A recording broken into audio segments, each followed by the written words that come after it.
I wanted to start this little talk about this instrument by telling you the name and trying to get you to know it a little bit. So in Denmark we are pretty bad at French words, right? And this is a French invention. It's called onde, O-N-D-E-S. That means like wave, like a sound wave or a wave on the ocean. And then it's usually also called onde martenot. And martenot is the name of the inventor who invented this instrument in the 20s. It's a highly specialized little demographic field of expertise, this instrument. There are quite few of the instruments left, and very few builders build the instrument anymore. So today I could talk about the old instrument and all the legacy stuff, but my main goal today is to show you guys some of the inventions that I've brought with me, because in the spirit of the instrument it's kind of a lot of inventions going on here. But let's start with the basic stuff. It's made by Maurice Martenot. He was a young man who was a cellist he was from France, he was in Paris, and when he was young he was conscribed into the military during World War I. Luckily it was in the radiograph department, so he was basically becoming a technician in the radio department of the military. And in there he got a really big interest in early radio technology and very early amplification and speaker technology, and that's what I'm going to talk a little bit about today. So he basically, kind of in this genius sense, was able to morph the cello and the radio together. And as a proof of concept of that, and something I can show you right now, is that if you remember old radios before they had displays and it was in your car and all that, you had to turn a button and then a needle would move, right? It's basically a little bit the same a part of this interface of this instrument. It's rather simple and very, very beautiful. So when I'm finished, and I'm not sure if everybody can see anything from up there, come down and I'll show you down here. But the core concept is you can wear a ring, like the needle in the radio, on your finger. It sits here and it's connected to a string, and then it's into a pulley system where the ring is turning some stuff that is written by the electronic system in here. So this is the idea. Oh, sorry. Like this. This is. It almost sounds a bit like just turning an oscillator with a knob. If anybody have had that experience during physics lessons or something like that. So that's quite beautiful, but it's musically extremely relevant because, well,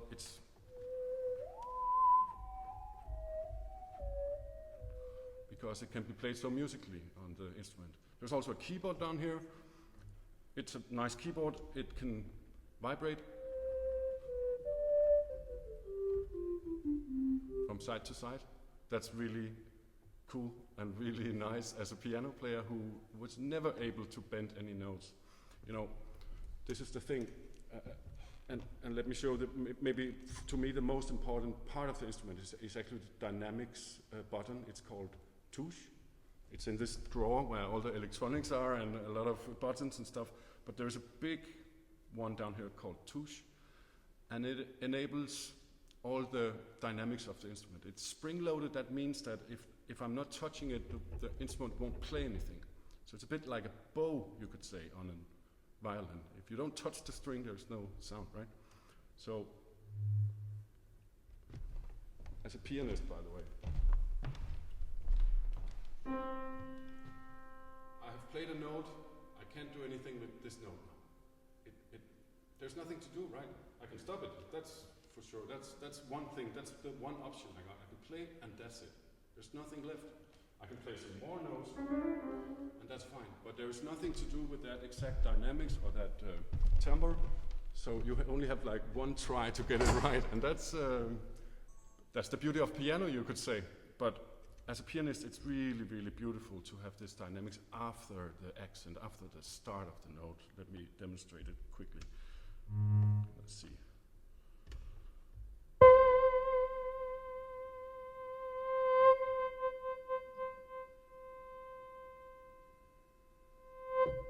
Extremely useful, extremely relevant as a player. Now, I could talk for hours and hours about all these small aspects of the instrument itself, but what I want to explore more and focus more on in this tiny short talk that's already getting a little bit long is these weird things I've brought with me.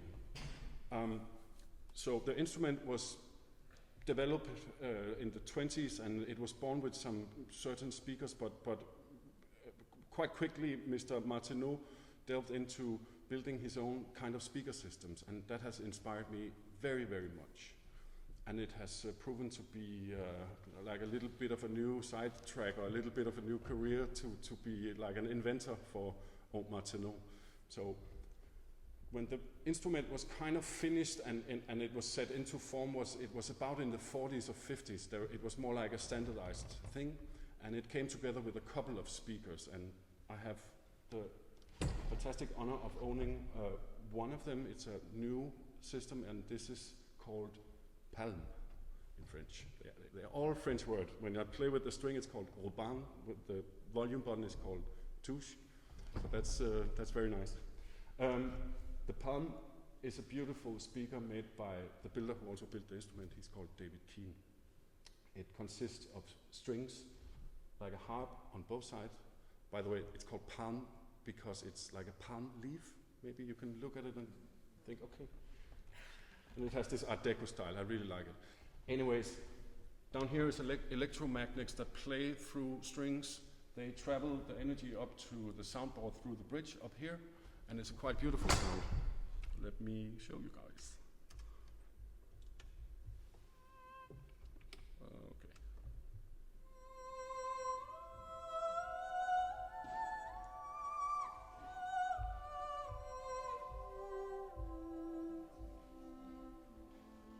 So it's got this really ethereal, long, decaying sound.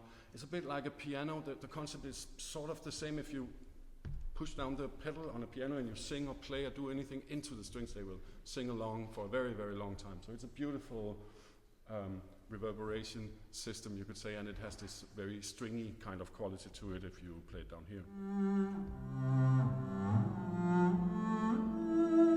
Or if you...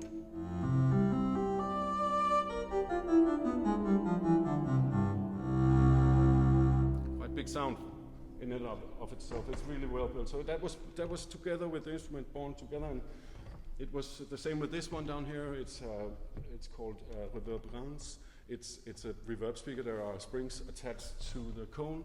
Right now they're dampened because I don't want a reverb on every single speaker. So it's dampened out and it's together with this one. So that's the stuff I haven't found out myself. What I have found out myself as an inventor is using a blend of weird experimental technologies to delve into, well, sort of figuring out ways to make new speakers. Let me just have a quick look if everything is all right here. Yeah, I think. Okay, so the first invention is inspired by Maurice Martineau's system, but I've taken it a bit further, and it's made, and this is the fun part for me, is that it's made by readily available stuff that is just lying around, right? It doesn't have to cost a lot of stuff to do these sort of things.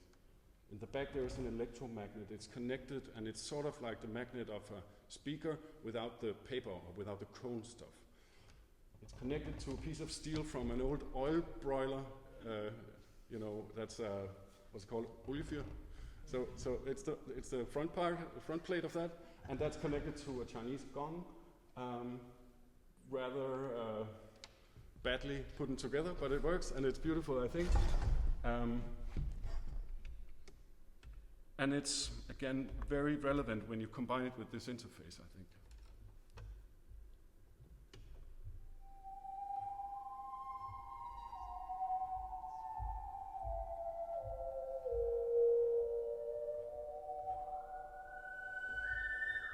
There's something really nice going on down here as well, in this area.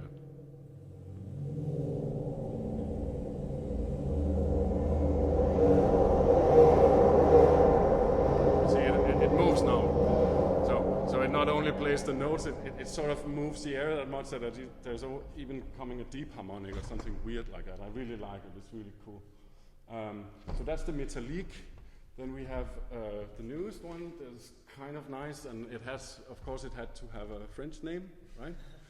So yeah, I guess the instrument you could say, no, it's called La Flûte de Pan, right? It's a pan flute, and right now it was in my car and I don't have a case for it, so some of the tubes have moved a little bit, but it doesn't matter that much. It's more like a concept, or more like an idea.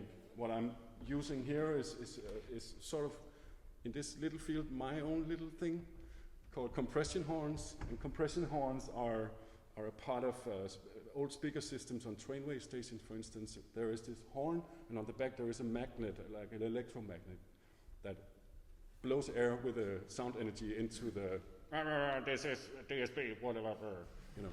If you detach that and put it into different sort of objects, you can really get a really beautiful and relevant musical thing going, I think. So again, it's a bit about resonance, and it's a bit about bodies of physics coming together with very old electromechanical energies that are sort of invented in the 20s. So La Flûte de Pan, give me a second. Of course, not every register or range will sound fantastic in this one, but it's made by copper tubes, by the way, and they are calculated to length and cut, and then they are installed into this piece of wood. The hose is pushing the air down under it, where I have drilled a chamber, and the sound moves from the upper notes over here and ends over here. And my idea was that maybe, if I was lucky, that the resonant frequencies would kind of move themselves to the right place. I'm not sure if that happened, but it sounds pretty nice, I think. So let's see. Oh, here we are.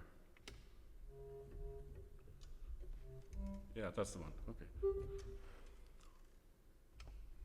So many switches, buttons.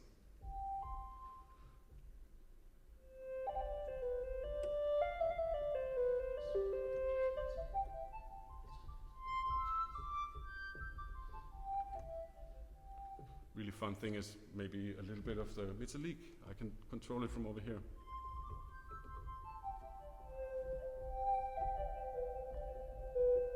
Maybe a pan flute player would put a little bit more like a little bit of air into the instrument, right? We can emulate that with a little bit of noise from an oscillator. Like this. That's a bit too much. So if we take it down, make it a little bit more subtle, it sounds a bit like George Samphire is blowing into something.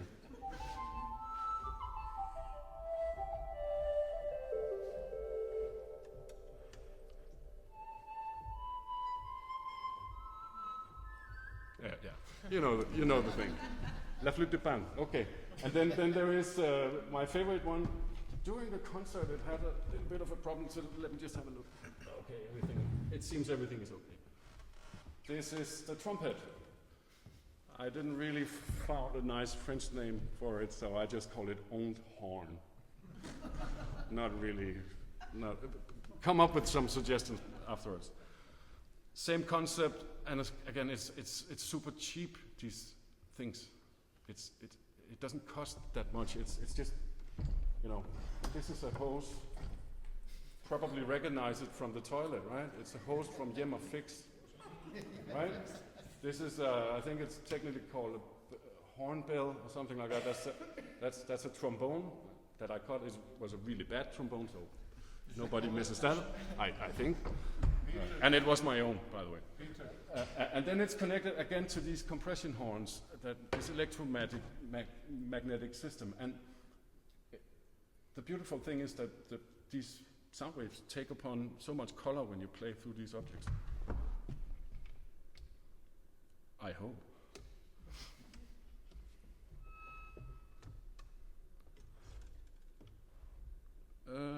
Here we are.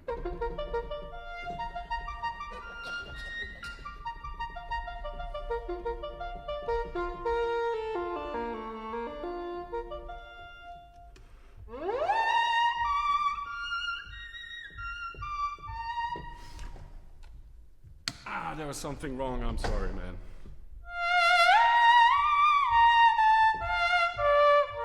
That's the trumpet. That was the pan flute trying to be a trumpet, didn't work. This works, right? Listen.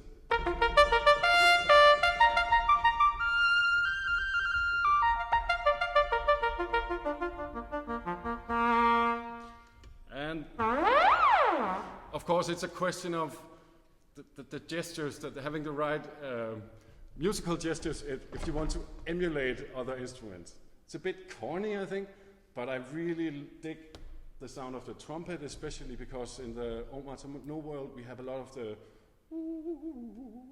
that sort of vocal, sort of very lyrical sort of sound. So I'm searching for more and more of these more wilder sounds, and being able to use modern technology to sort of to almost build like a little environment I can play on top of is really fun to explore. It's pretty new to me, and this whole iPad setup with loops and stuff. But again, it's kind of amazing, I think. I want to end just with the quick. This is really nerdy stuff, I guess, but the proof of concept I've got going at the moment, and what these inventions show me is that two things, by the way. First of all, the very technical aspect is that this instrument, the sound of this instrument is extremely simple. It's really pure oscillations and volume. That's it. There's not a lot of parameters or effects or synthesizer stuff going on. It's just an analog oscillator you control with volume. So that means that if you play through objects, this is my thesis, by the way, and I'm going to work on it. If you play through objects with extremely simple waves, like a sinus wave, like a triangle wave, or sawtooth waves, or stuff like that, the color of the object, or whether the object will color the sound much, much more than if you were to, for instance, put a whole mix or a guitar or something very complex harmonically through the horn. And that means that this invention was born to, keep being invented in new shapes and forms, I think, personally. And that brings me to the closing stuff, but I just want to say thanks for staying, and I want to, encourage everybody to have a look at this early speaker technology. We all obsess about early guitar amplifiers, right, Perry?